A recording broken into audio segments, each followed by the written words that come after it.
अस्सलाम वालेकुम। जो आज का हमारा टॉपिक है वो है communication skills in medical ethics. ठीक है, तो जो मेडिकल एथिक्स में या मेडिकल के जो भी फील्ड आप उठा लें उसके अंदर जितनी भी कम्युनिकेशन होनी चाहिए वो इफ़ेक्टिव कम्युनिकेशन होनी चाहिए। ठीक है, इफ़ेक्टिव कम्युनिकेशन से क्या मुराद है कि ईज़िली अंडरस्टैंडेबल हो, डॉक्टर और पेशेंट दोनों समझ सकते हों। ठीक है, और लैंग्वेज जो है वो बैरियर ना हो, पेशेंट को आपकी लैंग्वेज समझ में आती हो और आपको भी पेशेंट की लैंग्वेज समझ में आती हो। ठीक है, ये बात का ख्याल रखना चाहिए कि पेशेंट जो है वो आपकी जो टर्मिनोलॉजीज़ है उससे वाकिफ़ नहीं है, तो लिहाजा आपने बहुत ईजी वर्डिंग्स में बात करनी है उससे। ठीक है, इफ़ेक्टिव कम्युनिकेशन के 2 स्टेजेस हैं। नंबर 1 है इंफॉर्मेशन गैदरिंग, नंबर 2 है मैनेजमेंट प्लानिंग। ठीक है, जो टूल्स जो कि हम इस्तेमाल करते हैं कम्युनिकेशन स्किल्स के अंदर इफेक्टिव कम्युनिकेशन के लिए, ठीक है, उसके अंदर 3 तरह की मतलब चीज़ें होती हैं। Number 1 attending and listening, active listening, verbal technique. ठीक है, आपने अटेंड करना है पेशेंट को, फोकस करना है उस पे, ठीक है, और ये फोकस करना है कि वो क्या कह रहा है आपसे। ठीक है, ये यहाँ तक की स्टेज को हम अटेंडिंग एंड लिसनिंग में काउंट करते हैं। फिर उसके बाद है एक्टिव लिसनिंग। एक्टिव लिसनिंग से मुराद ये है, ये थोड़ा सा उसके मुकाबले में कॉम्प्लेक्स प्रोसीजर हो जाता है। इसमें हम साथ साथ में सुनते भी हैं और साथ साथ में लिखते भी हैं। ठीक है, यानी आप उससे बात भी कर रहे हैं और जो वो बताता जा रहा है डिटेल्स, जो हिस्ट्री देता जा रहा है, उसको नोट भी करते जा रहे हो। ठीक है, ओके, द नेक्स्ट जो स्किल है, जो कि सबसे ज़्यादा कहते हैं पाइवटल स्किल है, जो सेंट्रल स्किल है, और उसको टेक्निक को कहते हैं हम वर्बल टेक्निक। ठीक है, इससे क्या होता है कि जब आप बात भी करते हैं, आप सुन भी लिया आपने उसकी बातें, अब आप उससे क्रॉस क्वेश्चनिंग भी करेंगे और आप वर्बली वर्ड्स के थ्रू उसके साथ इन्वॉल्व होंगे, तो वो आपको कुछ डिटेल्स देगा जो कि डायग्नोस्टिक्स और थेरेपी में दोनों में हेल्पफुल हो जाएगी। ठीक है, तो हम इसको मज़ीद डिस्कस करते हैं कि ये वर्बल टेक्निक के अंदर क्या क्या फीचर्स होते हैं। तो आइए पहले देखते हैं। वर्बल टेक्निक के नंबर 1 फीचर है क्वेश्चनिंग करना। ठीक है, क्वेश्चनिंग के 3 तरह के होते हैं: close questioning, open ended question, leading question.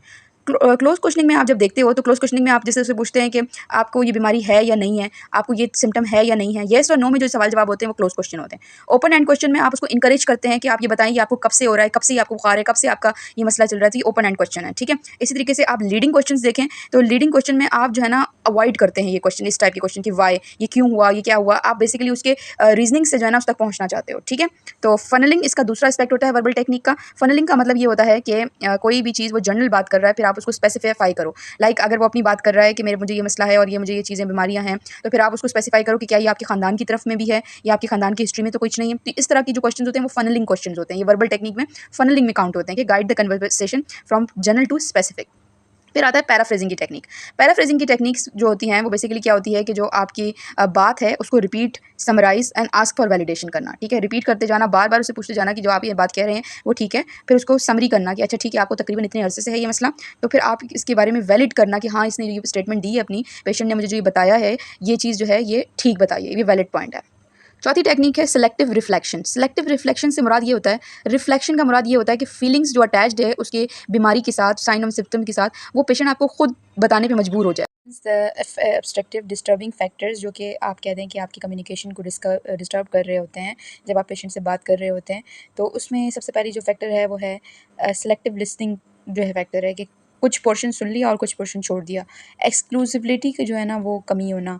ठीक है, और डोजिंग करना ड्यूरिंग कम्युनिकेशन। अगर आप बात कर रहे हैं या पेशेंट बात कर रहा है तो बीच में जो है बार बार टोकना, फ्रीक्वेंट इंटरप्शंस करना। ठीक है, ये सारी चीज़ें जो है ना ये वो फैक्टर्स हैं जो कि आपकी जो वर्बल टेक्निक है ना उसको बड़ा नुकसान पहुंचाते हैं। ठीक है, और आपके जो है लिसनिंग को भी बहुत ज़्यादा नुकसान पहुंचाता है, अटेंशन आपकी डाइवर्ट करता है। और सबसे जो कह दें आपका वो फैक्टर है कि सीटिंग अरेंजमेंट किस तरह रखी है आपने पेशेंट से बात करने की। अगर face to face seating arrangement नहीं है या स्क्वायर सीटिंग अरेंजमेंट नहीं है तो आपको जो है फिर भी उसकी बात सुनने में मसला होगा। फिर आपका डॉक्टर कितना प्री ऑक्यूपाइड है, मतलब कि ऑक्यूपाइड है, मतलब उसके पास और भी बहुत सारे पेशेंट खड़े हुए हैं उसके सर पर, तो वो आपकी बात बिल्कुल ध्यान से नहीं सुन सकेगा। ठीक है, और फिर ऐसे जजमेंट या रिमार्क्स आप एकदम से जाके देंगे या डॉक्टर आपको देगा तो फिर भी आप अपने बात को कन्वे नहीं कर सकेंगे। ठीक है, तो ये there are 8 factors that are contributing factors in verbal technique को, जो हम पेशेंट को कम्युनिकेशन तौर पर हम नहीं अंडरस्टैंड कर पा रहे होते हैं। ठीक है, अब इसको कैसे इंप्रूव किया जा सकता है? इंप्रूव इस तरीके से करता जाता है कि आप रिलैक्स करें, लिसन करें, मैसेज को समझें।